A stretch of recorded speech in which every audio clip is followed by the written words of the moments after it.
நிறைய சொற்பொழிவுகள், நிறைய விஷயங்களை வந்து பேசக்கூடியவர்கள். ஐயாவெல்லாம் பார்த்தா நான் நிறைய படிக்கணும், நிறைய வந்து பேசணும் அப்படிங்கிறத நான் வந்து உணர்ந்தேன். அதுமாரி மேலூர் சுவாமிகளும் நிறைய பேசக்கூடியவங்களாம் இருக்காங்க. அதனால் இந்த பட்டிமன்றம் மாரி மீண்டும் ஒரு வாய்ப்பு கிடைத்தால் இன்றைய நாளிலே மீண்டும் பேசுகின்றேன். ஐயா ராஜலிங்க ஐயா அவர்களை வந்து மிகவும் வருக வருகன்னு வரவேற்கிறோம். ராஜலிங்க ஐயா அவர்கள் பேசுவாங்க. ராஜலிங்க ஐயா யாருன்னு நான் முதல்ல சொல்லிடணும். என்னுடைய கல்யாணத்தை 15-20 நாள் லீவு போட்டு நடத்தி வைத்தவர். என்னுடைய வாழ்வில் நடக்கக்கூடிய எல்லா சுபகாரியங்களுக்கும், எல்லா நிகழ்வுக்கும் ஒரு அன்பு சகோதரனாய், ஒரு தோழனாய், ஒரு குருவாய், ஒரு ஆலோசகராய் வந்து நமக்கு ஒரு நல்வழி காட்டக்கூடிய ஐயா அவர்கள் இப்பொழுது பேசுவார்கள். அதை முன்னாடி வச்சுக்கலாம் ஐயா. வரவேற்போம். அரணம பார்வதீபதே.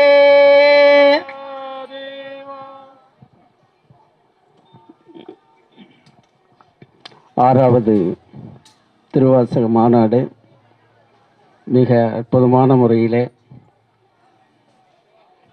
காலை கடம்பர், மத்தியான சொக்கர், அந்தி திரியுங்கோயமலை என்று சொல்லப்படுகின்ற சிறப்புமிக்க இந்த இடத்திலே, அதிலும் குறிப்பாக லலிதா சமாஜம் கோலோச்சுகின்ற இந்த இடத்திலே நடைபெறுவது மிகவும் சிறப்பு வாய்ந்தது. அந்த சிறப்புமிக்க மாநாட்டிற்கு சொந்தக்காரர் மடாதிபதி வெற்றிக்கணி சுவாமிகள் அவர்கள் 1988 மிகவும் பரிச்சயம். அவர் முதலாக ஆன்மீக சொற்பொழிவு அரங்கேற்ற நிகழ்ச்சியை துவக்கி வைத்து நடத்தி தந்த பெருமை எனக்கு உண்டு. அவர் அன்று என்னுடைய முதல் சொற்பொழிவே ஐயா அவர்கள் தான் தொடக்கி வைத்தார்கள். அப்போ நான் வந்து வள்ளி திருமணம் என்றது ஒரு சொற்பொழிவு தான் முதல்ல வாரியார் சுவாமி அவர்களுடைய பாணியிலே வள்ளி திருமணம் என்ற சொற்பொழிவு தான் நான் முதல்ல ஆற்றிய சொற்பொழிவு. அது ஐயா தான் தொடங்கி வைத்தார்கள். அப்போ வந்து ஞான விநாயகர் கோயிலில் தான் அது தொடங்கினது. அந்த ஞான விநாயகர் ஞானத்தை வாரி வாரி வழங்குகின்றார். ஐயா அவர்களுக்கு நேதாஜி தில்லை விநாயகம் இந்த சால்வை அணிவிப்பார். எல்லாம் ஜோராக கைத்தட்டுங்க. கைத்தட்டுனா ஆயுள் கூடும்.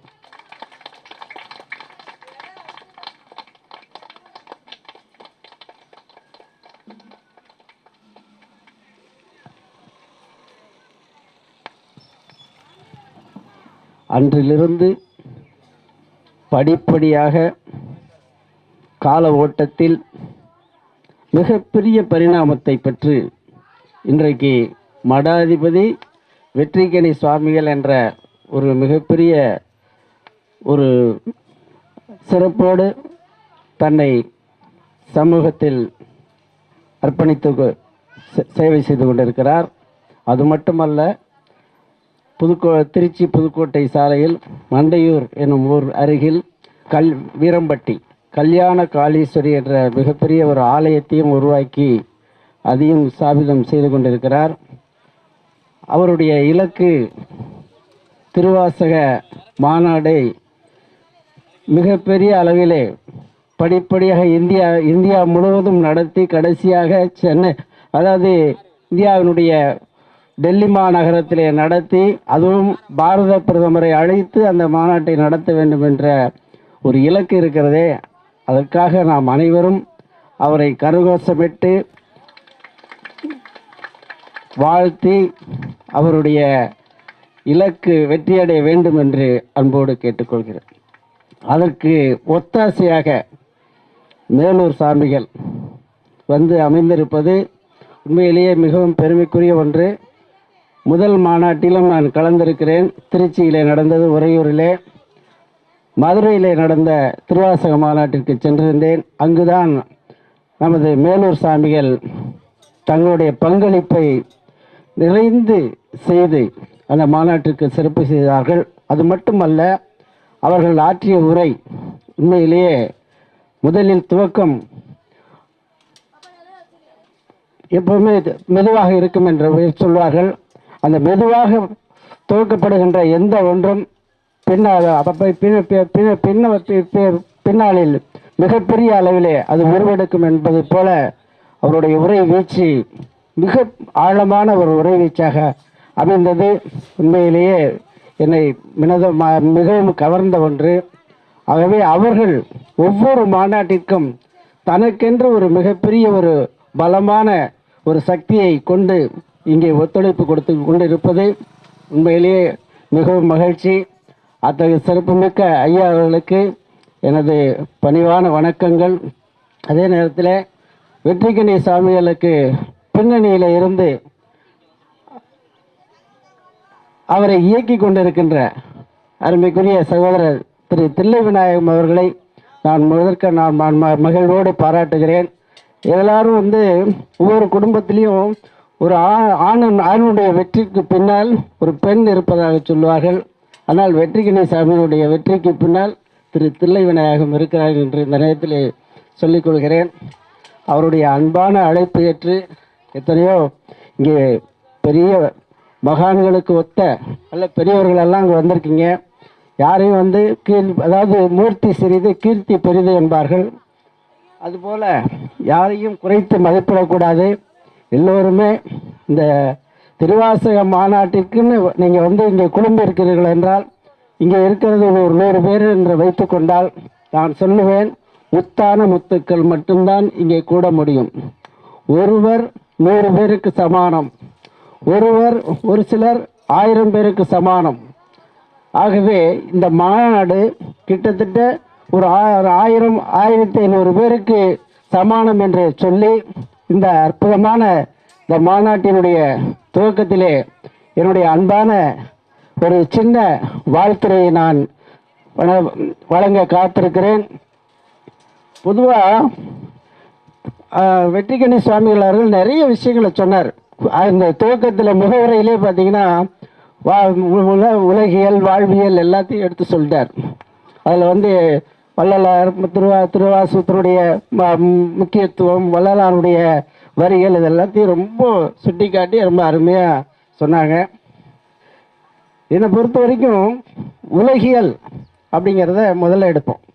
உலகியலில் ஆசை அதிகமானால் அல்லல் உறுதி, ஆசை அதிகமானால் அல்லல் உறுதி, கஷ்டங்கள் உறுதின்னு சொல்கிறான்.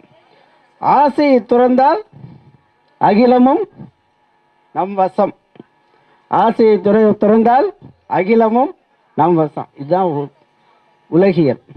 இந்த 2 விஷயத்தை நம்ம முன்னாடி நிறுத்தி நம்ம வாழ ஆரம்பிச்சிட்டோம்னா நமக்கு எந்த துன்பமுமே கிடையாது, துன்பம் என்பதே கிடையாது.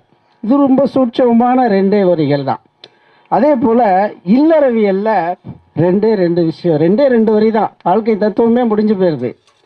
நாக்கடங்க நலமுறும் வாழ்வு. நாக்கடங்கன்னா என்ன? நாக்குகளுடைய ருசியை கட்டுப்படுத்தினோம்னால் நமக்கு வியாதி என்பதே கிடையாது. ஆனால் உங்களுக்கு துன்பம்ங்கிறதே கிடையாது.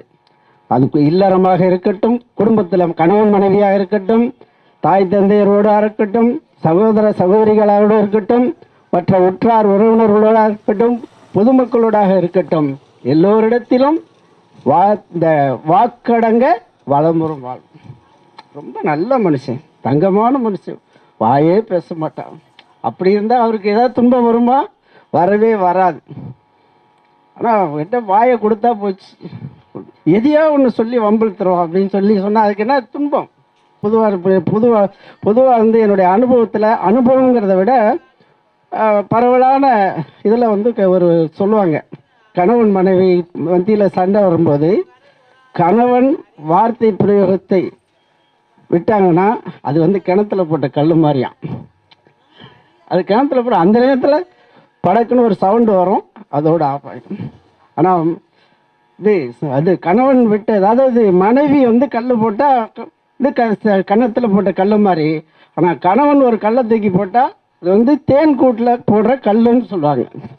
தேன் கூட்டில் போடுற கல் கிட்டத்தட்ட அது அவ்வளோ ஈஸியாக அடங்காது அப்படின்னு சொல்லுவாங்க. அது எந்த அளவுக்கு நிறைய பேர் சொன்ன அந்த விஷயங்களை நான் சொல்கிறேன். கிட்டத்தட்ட மணிக்கணக்கில் போகும் அந்த பிரச்சனை இல்லறத்தில். இது எதுக்காக சொல்கிறோன்னா, நாக்கடங்க நலம்பெறும் வாழ்வு, வாக்கடங்க வளம்பெறும் வாழ்வு. அதனால தான் ஐயா சொன்னாங்க, அரிது அரிது மானிடராய் பிறத்தர் அரிது, கூன் குருடு செவிடு பேடு நீங்கி பிறத்தல் அதனினும் அரிது. இது ஔவையார் சொல்லியிருக்காங்க. அதனால தான் வாழ்க்கை தத்துவம் மனிதன் காட்சி பொருளாகி விடக்கூடாது என்ற எண்ணத்தில், மனிதன் நடமாடுகின்ற காட்சி தேராகிவிடக் கூடாது என்ற எண்ணத்தில் அவனுக்கு ஒரு இதயம், எண்ணி பார்க்கிற தன்மை, சிந்தித்து பார்க்கிற ஆற்றல் எல்லாம் வந்து இறைவன் நமக்கு இயற்கையாக கொடுத்த ஒரு பெரிய பொக்கிஷம். அதை வந்து நாம் முறையாக பயன்படுத்த வேண்டும் என்கிறது தான் நம்முடைய கோட்பாடு. அதனால தான் வந்து திருமூலர் வந்து ஒரு அருமையான பாடலில் சொல்லியிருக்காரு, உடம்பை முன்னம் இழுக்கென்றிருந்தேன், உடம்பை முன்னம் இழுக்கென்றிருந்தேன், உடம்பினில் ஒரு உத்தமனை கண்டேன். எல்லாருடைய உள்ளத்திலையும் ஒரு உத்தமனை கண்டேன் இருக்கு. ஆனால் நிறைய பேர் அதை அதை ஐடென்டிஃபை பண்ணவே முடியல. நிறைய பேர் அதில் கண்டுபிடிக்க முடியாமலே அலைமோதிக்கிட்டு இருக்காங்க. உடம்பை வளர்த்தேன் உயிர் வளர்த்தேனே, உடம்பை வளர்த்தேன் உயிர் வளர்த்தேனே. அதே திருமூலர் திரும்ப சொல்றாரு, உள்ளம் பெருங்கோயில், உள்ளம் பெருங்கோயில், உன் உடம்பு ஆலயம். உள்ளம் பெருங்கோயில், உன் உடம்பு ஆலயம். நம்மளுடைய உடல் தான் ஆலயம். வள்ளல் பிரானுக்கு வாய் கோபுரவாசன், தெல்ல தெளிந்தார்க்கு சீவன் சிவலிங்கம், கள்ள புலனிந்தும் காலா மணிவிளக்கே என பாடியிருக்கார். மனிதர் வந்து பக்தி நெறியில் நின்று, அதாவது பக்தி நெறியில் என்னென்ன பக்தி இருக்கு? சரியை, கிரியை, யோகம், ஞானம். சரியைன்னா என்ன? தன்னை உடலில் வருத்தி செய்யக்கூடிய பக்தி. கிரியைன்னா என்ன? பூஜா வரையும். யோகம்னா என்ன? தன்னை யோக நிலைக்கு தன்னை எடுத்து உயர்த்தி செல்லுத. அடுத்து யோகம் வந்துருச்சுன்னா அடுத்து ஞானம் நமக்கு தானாக கிடைக்கும்.